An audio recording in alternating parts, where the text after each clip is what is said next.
Welcome to our first podcast episode. Here we discuss the news of the day.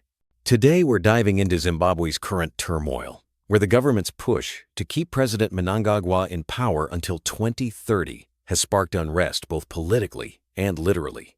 What's your take on the fires and crackdown on opposition meetings this week? It's a stark symbol, really. Burning down a hall where opposition leaders plan to speak sends a clear message. Silence dissent by any means. The fact that fire trucks arrived late but police were early suggests the state prioritized control over safety.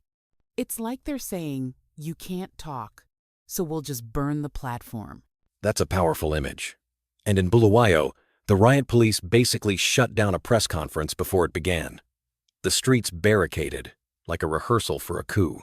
It raises the question, is Zimbabwe open for business? Or just open for loyalty? Exactly. It's open as long as you toe the line.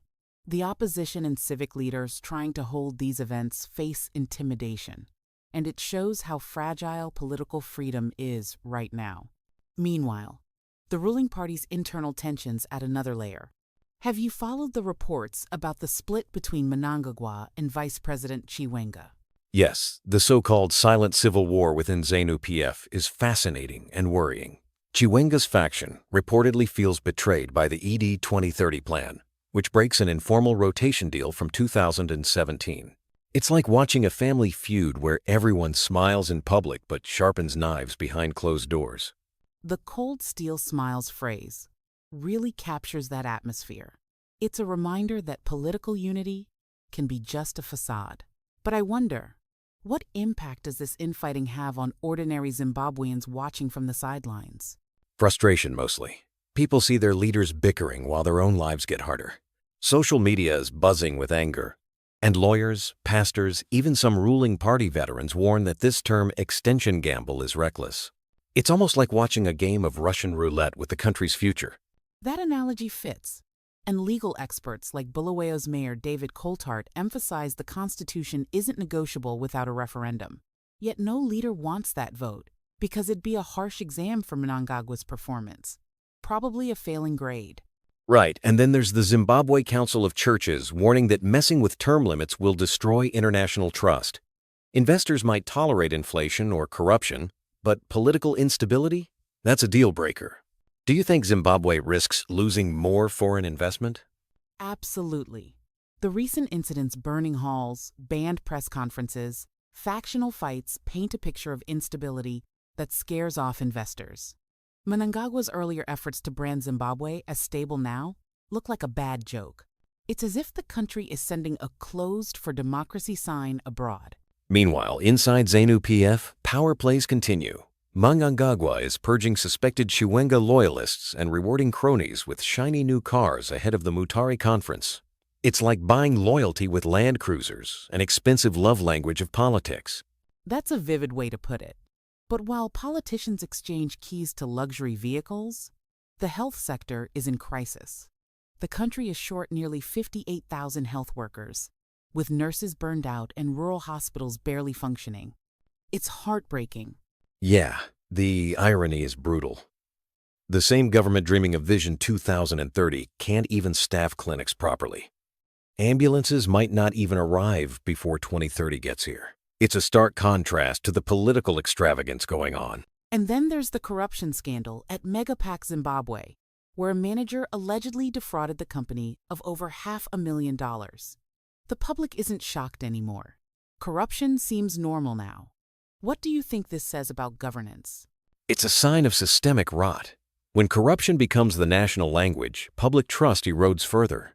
Yet oddly, one sector is growing: beer production. Carlsberg's partnership to produce locally could bring jobs and a bit of relief. Maybe a silver lining amid the troubles? Perhaps. At least there'll be a legal way to unwind after all this political chaos. On a related note, security forces intercepted drugs crossing the border. showing that while the state struggles with governance, illicit networks keep thriving. Yes, and the tragic stabbing of a soldier in Mutare highlights how violence permeates even personal lives. Off-duty soldiers dying in personal conflicts reflects broader societal instability. True, and in a rare moment of justice, a man was sentenced to 40 years for raping his stepdaughter. It's a harsh but necessary reminder that some lines cannot be crossed without consequences. Stepping outside Zimbabwe, regional news also paints a troubling picture. Disputed elections in Tanzania, massacres in Sudan, and legal battles involving prophet shepherd Bushiri in Malawi. It feels like instability is a regional theme. And on the lighter side, diplomatic spats like Canada's apology to Trump over a tariff quote remind us that politics everywhere has its absurd moments. The chess with the pigeon metaphor was spot on. Entertainment is also affected. Disney and YouTube TV's contract fallout has left viewers without sports or cartoons. Feels a bit like Zimbabwe's state TV, where options are limited and carefully controlled. And while the Caribbean reels from Hurricane Melissa's devastation, Zimbabwe watches from afar, dreaming of disaster funds it can't access. It's a stark contrast between nations and their resilience. Finally, in sports, Arsenal's winning streak with a solid defense reminds us that accountability and consistency can win championships. Perhaps a lesson for leadership at home? Definitely. Zimbabwe could learn from a team that doesn't leak goals or promises. So, as we wrap up, what do you think lies ahead for Zimbabwe's political and social landscape? The drama isn't over. The fire's still burning, both literally and metaphorically. The question is whether the people's voices will finally be heard before the next chapter turns darker, or if silence will continue to reign. A powerful thought to leave listeners with. Thanks for tuning in. Stay informed, stay engaged, and keep watching the story unfold. And viewers, don't forget to subscribe to Zimwaves TV for more information. Let us know if you're happy with the podcast, and give us recommendation on how to improve, if any.